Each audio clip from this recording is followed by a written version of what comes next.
नमस्कार सलाम, मेरा नाम है अरसलान। उत्तर प्रदेश की घोसी विधानसभा सीट पर उपचुनाव का ऐलान हो चुका है और सभी पार्टियां अब अपने उम्मीदवारों के ऐलान से पहले उसकी तैयारी में जुट चुकी हैं। मतलब घोसी से किस पार्टी का कौन उम्मीदवार होगा, कौन बेहतर परफॉर्मेंस कर सकता है, इसको लेकर मंथन अंदर पार्टियों में शुरू हो चुका है। मेरे पीछे आप देख रहे हैं घोसी, मऊ जनपद की घोसी विधानसभा सीट से हाल ही में दारा सिंह चौहान ने इस्तीफा दिया था, जिसके बाद ये जो घोसी विधानसभा सीट है वो रिक्त घोषित हो गई थी।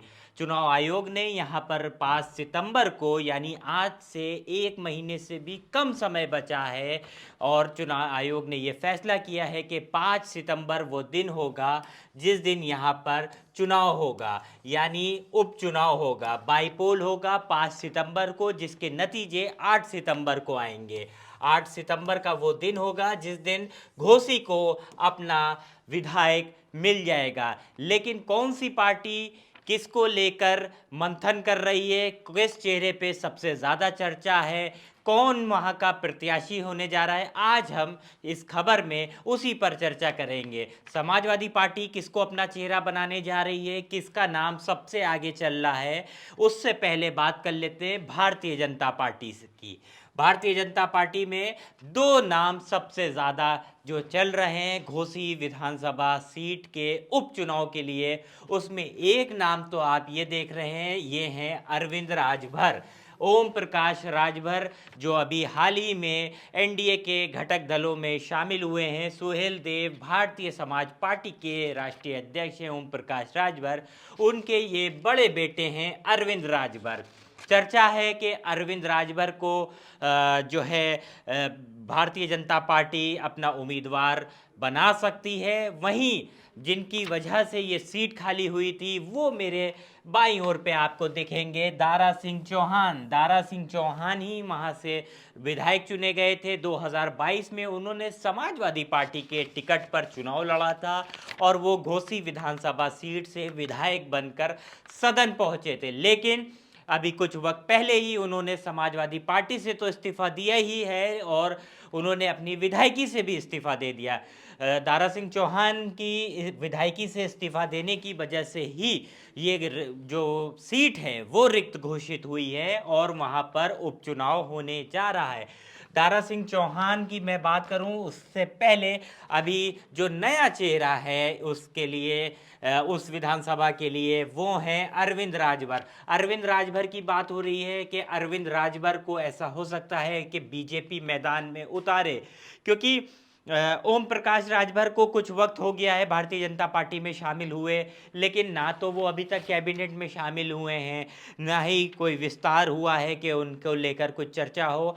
और ओम प्रकाश राजभर को ये भी कहा जा रहा है कि उनके बेटे को अगर टिकट मिलता है और वो चुनाव लड़ते हैं तो थोड़ा बहुत कहीं ना कहीं जो चर्चा है ओम प्रकाश राजभर के पद को लेकर, उनकी प्रतिष्ठा को लेकर, उस पर भी थोड़ा सा विराम लग सकता है कि बेटे को एक टिकट मिल गया है। ओम प्रकाश राजभर जिसके लिए बीजेपी में आए थे वो काम की शुरुआत हो चुकी है, मतलब बीजेपी अब उनको रिटर्न गिफ्ट देना शुरू कर चुकी है।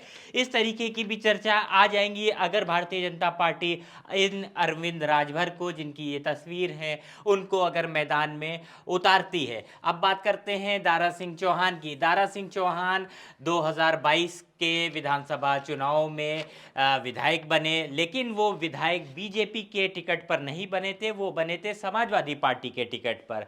अब दारा सिंह चौहान के लिए दोबारा उस सीट से चुनाव लड़ना कितना सेफ होगा ये भी बहुत महत्वपूर्ण है, क्योंकि ऐसा भी हो सकता है कि जिस विधानसभा से लोगों ने उनको विधायक बना के भेजा था, जिस पार्टी के टिकट पे वो चुनाव लड़े थे, लेकिन उन्होंने इस्तीफा दे दिया, तो ऐसा हो सकता है कि उनके खिलाफ का जो माहौल है वो घोसी विधानसभा सीट पर ज़्यादा बना हो। इसीलिए ज़्यादा जो चर्चाएं हैं वो अरविंद राजभर की भी हो रही हैं और इस बात को हो सकता हो दारा सिंह चौहान भी समझ रहे हो कि मेरे खिलाफ ऐसा तो नहीं कि वहाँ पे ज़्यादा माहौल बन गया हो, यानी घोसी विधानसभा सीट पर दारा सिंह चौहान के लिए ज़्यादा माहौल उनके खिलाफ बन गया हो और वो मैदान में उतरना ना चाहे, ऐसी भी चर्चा है। समाजवादी पार्टी के खेमे में क्या चल रहा है, समाजवादी पार्टी किसको टिकट देने चाह रही है, इसके लिए अगर मैं इस तस्वीर को लेके आऊं तो आप देखिए, ये सुधाकर सिंह हैं। ये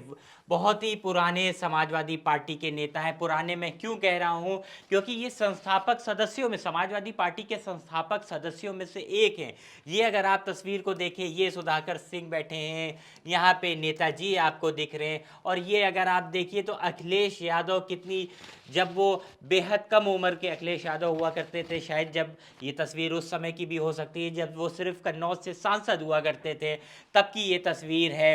आप देखिए तो फ्रंट लाइन में सोफे में सुधाकर सिंह बैठे हैं, मुलायम सिंह बैठे हैं, अखिलेश यादव बैठे हैं। सुधाकर सिंह बेहद पुराने नेता समाजवादी पार्टी के हैं और उनका मऊ की इस घोसी विधानसभा सीट पर बेहद ज़्यादा जो दबदबा है वो माना जाता है। 2022 के अगर मैं चुनाव की बात करूं तो 2022 के चुनाव से पहले जब टिकट की घोषणा हुई थी तो सुधाकर सिंह को ही टिकट मिला था। तब तक दारा सिंह चौहान उत्तर प्रदेश सरकार में वन एवं पर्यावरण मंत्री थे, वो समाजवादी पार्टी में नहीं थे।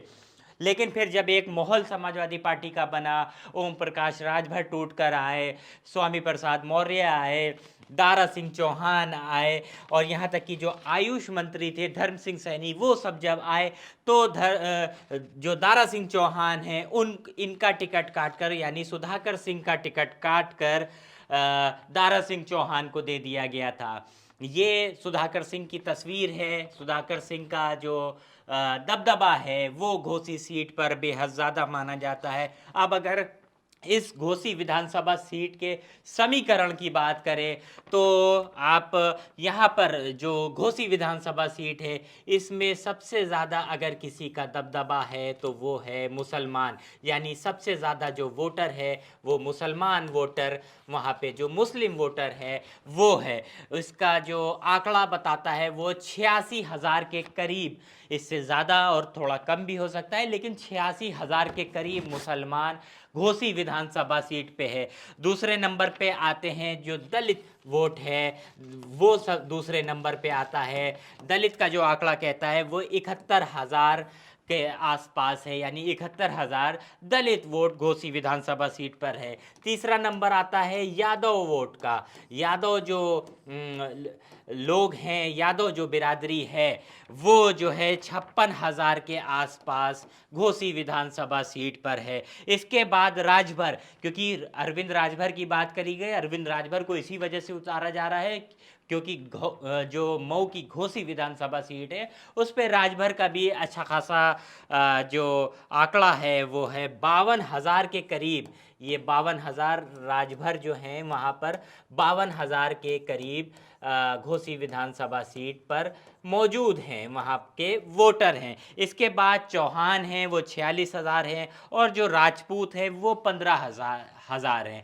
सुधाकर सिंह क्षत्रिय समाज से आते हैं, लेकिन इनकी मुसलमानों में भी अच्छी पकड़ है। जो मुस्लिम वोटर हैं वहाँ का, जो इलाके के लोग हैं उनमें, और जो दलित और यादव हैं वो हैं। समाजवादी पार्टी के टिकट पर सुधाकर सिंह अगर मैदान में इस उपचुनाव में उतरते हैं तो ऐसा माना जा रहा है, प्रबल संभावनाएं हैं कि सुधाकर सिंह के अगेंस्ट बीजेपी चाहे दारा सिंह चौहान को उतारती है या अरविंद राजभर को उतारती है। जो दावेदारी है वो सबसे ज़्यादा मजबूत इस विधायकी के लिए अगर किसी की है तो वो समाजवादी पार्टी के जो प्रत्याशी हो सकते हैं, यानी संभावित जो प्रत्याशी हैं सुधाकर सिंह, उनकी मानी जा रही है। बहरहाल कौन होगा प्रत्याशी, इसके लिए थोड़ा सा इंतज़ार करना होगा। आने वाले दिनों में समाजवादी पार्टी भी ऐलान करेगी अपने प्रत्याशी का, जो भारतीय जनता पार्टी है वो भी अपने प्रत्याशी का ऐलान करेगी, अपने पत्ते खोलेगी। लेकिन एक समीकरण यहाँ पर जो बिगड़ सकता है वो ये है कि अगर बहुजन समाज पार्टी, वैसे तो बहुजन समाज पार्टी उपचुनाव में नहीं उतरती है, वो उपचुनाव बेहद कम ही ऐसे इलेक्शंस हुए हैं जिसमें कंटेस्ट करती है, लेकिन अगर वो इस उपचुनाव में उतरती है मऊ की घोसी विधानसभा सीट पर तो फिर समाजवादी पार्टी के समीकरण बिगड़ सकते हैं, यानी जो इनकी प्रबल संभावनाएं दिख रही हैं उसका जो रेशियो है वो भी कम हो सकता है। और ये भी हो सकता है कि समाजवादी पार्टी की जगह ये जो दो चेहरे हैं जो संभावित प्रत्याशी माने जा रहे हैं इनकी संभावनाएं बढ़ सकती हैं। और ऐसा भी हो सकता है कि बीएसपी की वजह से भारतीय जनता पार्टी इस उपचुनाव में अपनी सीट को निकाल ले। लेकिन इसके लिए इंतज़ार करना होगा कि बहुजन समाज पार्टी अपना प्रत्याशी उतारती है कि नहीं। बहरहाल ये तमाम चेहरे थे, ये घोसी विधानसभा सीट का पूरा समीकरण मैंने बताया आपको। आपको क्या लगता है कि सबसे ज़्यादा जो प्रबल दावेदारी विधायकी के लिए होगी वो किसकी हो सकती है? तो किसको प्रत्याशी बनना चाहिए? भारतीय जनता पार्टी के खेमे से किसको प्रत्याशी बनना चाहिए? समाजवादी पार्टी के खेमे से क्या लगता है सुधाकर सिंह कितने मजबूत दावेदार हो सकते हैं? और अगर उनको फाइट इन चेहरों से करनी पड़ी तो वहाँ का विधायक यानी जो नतीजे होंगे वो आपको क्या लगता है किसके पक्ष में आएंगे? हमें कमेंट बॉक्स में कमेंट करके ज़रूर बताइएगा। 5 सितंबर को वहाँ पे चुनाव होना है और 8 सितंबर को घोसी विधानसभा सीट के उपचुनाव के नतीजे सबके सामने होंगे। मेरा नाम था अरसलान और आप देख रहे थे भारत एक सोच।